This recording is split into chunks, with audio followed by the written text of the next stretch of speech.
pit stops. Brother Angel, I must admit, for the last 2 to 3 weeks, my curiosity and my prohibitions and my interests have somewhat shifted. This black man is now interested in race car driving. Uh-oh. Thanks to Bubba. Come on. What's his last name? Wow. Brother Bubba Wallace. When you're interested in a person, you begin to become interested in their profession. Come on now. And when you're interested in their profession, you begin to get interested in their performance. Brother Bubba Wallace, who has been the poster boy for Black Lives Matter when it comes to professional race car driving, and has caused me to be interested in something I've never been interested in before, and that is race car driving. Come on, let's be honest. You never came over my house and I said, we're going to watch NASCAR today. Mike, you ain't never asked me who you think going to win tonight.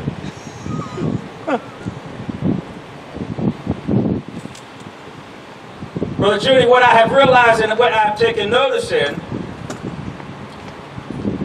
that you really do not solely win first place because of your driving skills.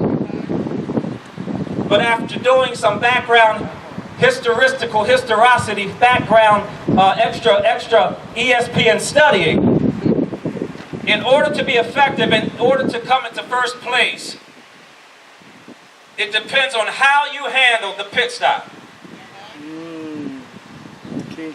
Pit stops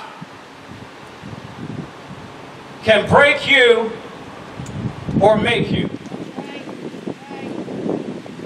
Pit stops. When you're cruising along and doing fine, and then out of nowhere, you get a call, a signal. It's time to make Pit stop. pit stop. What looks like Michelle is getting ready to slow me down is actually getting ready to refuel me. But I don't want to stop because I have so much momentum and I'm in first place now, and now I got to make a pit stop. I need about 10 people who would give God a praise for some unplanned pit stops. Come on, Pastor. Don't fool me now. Come on, don't fool me, YouTube. Don't fool me, Facebook. Come on. Can you give God a praise for a sanctified pit stop? If you didn't get a pit stop, you would have married that brother that looked like Tarzan and was acting like Jane. Come on. And smelling like Cheetah. But thank God for the pit stop. If you did not have a pit stop, you would still be at that restaurant saying, do you want fries with that? Lord have mercy. If it was not for a pit stop, you might still be asleep at that old church in the balcony. Come on. If it was not for a pit stop, Andre, you may still have gone to the wrong school, come on, taking the wrong classes, but can you just give God a praise for some sanctified pit stop? If it wasn't for a pit stop, I'll still be sleeping in the ghetto in a one bathroom, one living room, one bedroom apartment, but thank God he moved me. Come on now. Kendall Kennedy, there were some pit stops God put in our lives, put in our way. I couldn't appreciate it at the time, but now I think back, look back over my life, and I'll say if it had not been for the Lord who was on my side. Come on.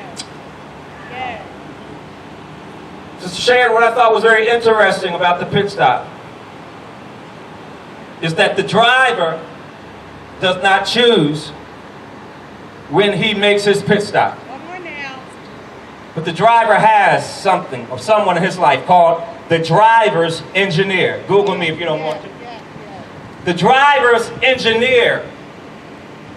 He's not driving the car. He has a different view. He's high and lifted up. He's in the tower. He sees things from a different perspective. Come on. He understands the weather. He understands the time. He understands the lane. He understands the distance. So the driver's engineer will tunnel in through the headset and say, Mr. Driver, Mr. Bubba, it's time to make a pit stop. And he tells the driver 1 lap in advance that I'm getting ready to mess up your flow. Cousin Risa, what happens in the pit stop? Pit stop. And the quickest pit stop, I had to Google this, the quickest pit stop in the history of NASCAR driving is 1.82 seconds. It's fast. Where they're able to change 4 wheels. Did you know that if you were on the pit crew, you can make up to $200,000?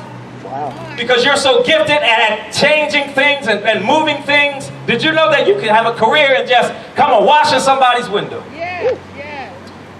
It's not how well you drive, it's how well you manage your pit stop. All right now.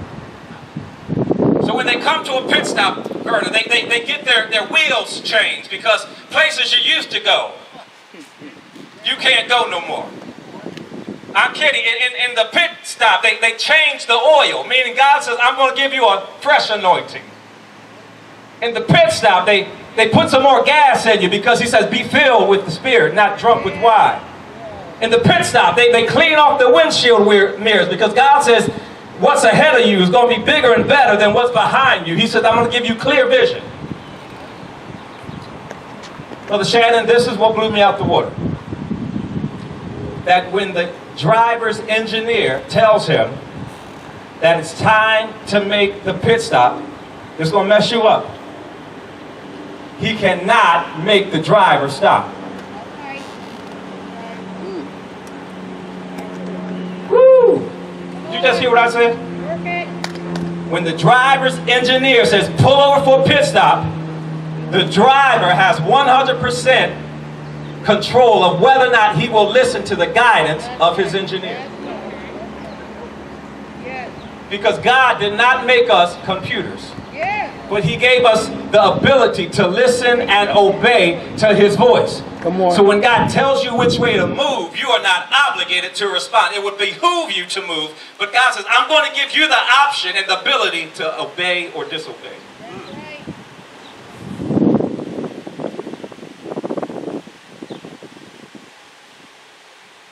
June, if they take too long at the pit stop,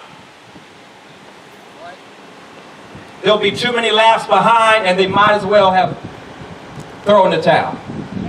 Because we spent too long trying to get it right. Yeah. If I move too soon, now what's worse, coming in with 4 bald tires or leaving with 3 good ones? Come on. Did you just catch what I said? If I leave too early, I could kill myself. Tell somebody you better check yourself before you wreck yourself.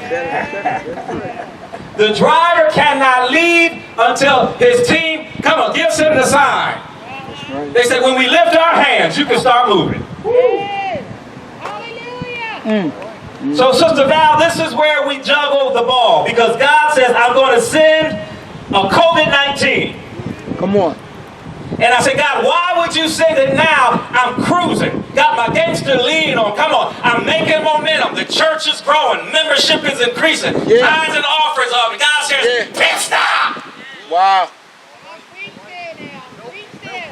I'm getting ready to get married. Come on. I'm getting ready to graduate. Pit stop. I'm getting ready to move. I'm getting ready to relocate. Pit stop. Pit stop. When God's high calls a pit stop,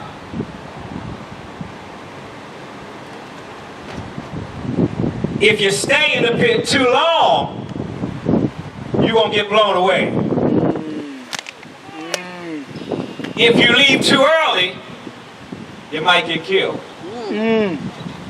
So my question, Holmes family, how long do we stay out here? Woo. Now. Woo. Because I know I took a survey, but God is not into surveys, he's into obeys. Come on. Come on. Jesus. Matter of fact, that's his favorite seasoning. When he cooked the fish, y'all didn't know that, he used the seasoning of obey. Y'all missed that, yeah. If you tell them to sit down in groups of 50 outside, tell them to sit under the shade, then we will do what we need to do. God likes us the season of obey, not survey. Come on, Pastor. So I survey the congregation to see where y'all are as a body. But we have to obey Christ to see where we are according to his will. Yes. Come on, Pastor. Come on. So Reverend Leonard,